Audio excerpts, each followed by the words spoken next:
Hi everyone and welcome back. Welcome to another video. So in the last video we have done the basic setup of AWS account.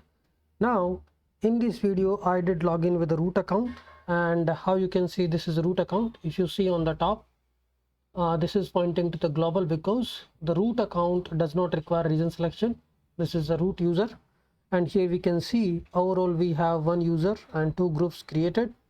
And these are just a few things which you should always remember, that you should not share your secret key, you should not expose it to, you should not push it to GitHub somehow, because people do mistakes, and if anybody get your access key and secret key, they can do a lot of things using programmatic access to your AWS console.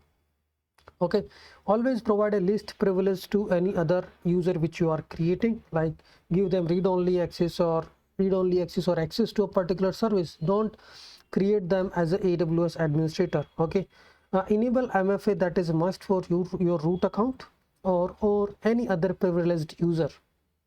Okay, now what we are going to do here is, so we logged in with a root, and next thing which you can do is create a budget.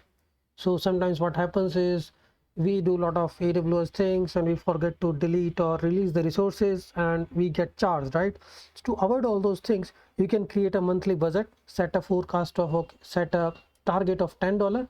So if your monthly budget is exceeding like $7 or $8, then you will get an email notification, okay, that you are being charged for this or this service.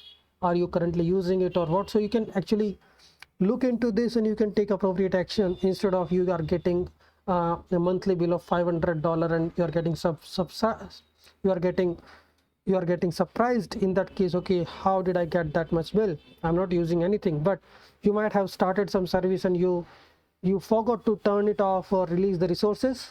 Okay, so these few things which you should do before getting started with the serverless, because we are going to write lambdas and all. Lambda is event driven, right?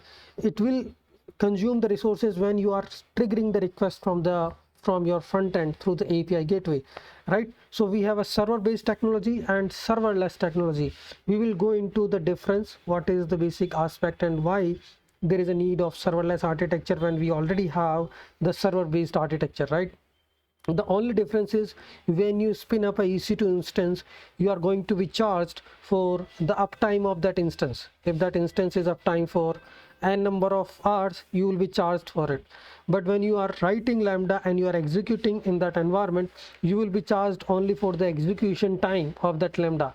If you are not writing any application which is 24/7 up and running and getting customer every day, right, in that case you should go with the server based technology. But you are writing some application which is going to get traffic once in a while in a day, like some kind of asynchronous files are coming, so you want to execute asynchronous jobs.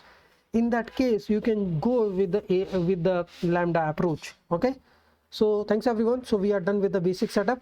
Now we have created a user with administrator access, we have enabled MFA on all the privileged users. Now we can start with the serverless components.